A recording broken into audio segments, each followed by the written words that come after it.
Maurice Gaddis here? Oh, he was here. That's why I'm giving the presentation. So I'm going to talk just briefly about the next team, which is led by Dr. Ryan Combs. He's in the School of Public Health, and their project was looking at the issues that are particular to health issues, particular to LGBTQ youth. And so what they did was a lot of interviews and focus groups with the youth themselves, but also their providers, their folks who represent them in an organization, or their caregivers. Two of their students, Tiki Brown and Taylor Young, we as consortium staff interacted with those guys, and they were great to work with, really good energy, so I'm assuming that they brought that to the team as well. And their community partner was JCPS's.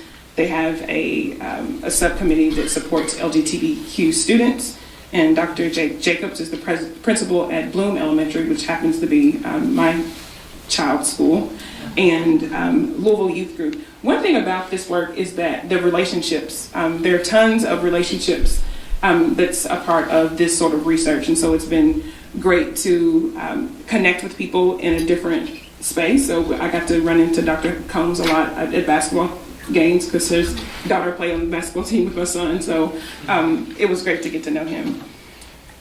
So a couple of aha moments were that they discovered through talking with the youth and with their caregivers that the youth have a lot of mental health issues, which is one of the kind of priority things that came out of identifying what the challenges are for them. And that the adult stakeholders really did not clearly represent or understand their issues as much as they thought they did.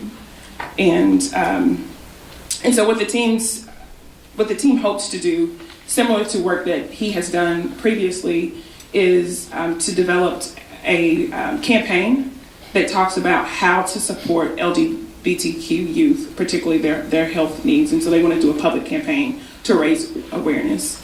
One of the challenges that the team came up with, which is a university issue, and there are a lot of those issues that come up in this sort of research, and so I was happy to see that he identified one of those, which is that some people don't have social security numbers, and so oftentimes researchers provide funds for participants to be a part of the research. And so they had to figure out a different kind of way to provide some incentive for folks to participate. So I'll stop there and ask if there are any questions for Dr. Combs or Oliver Raja's team or Dr. Brian Miller's team.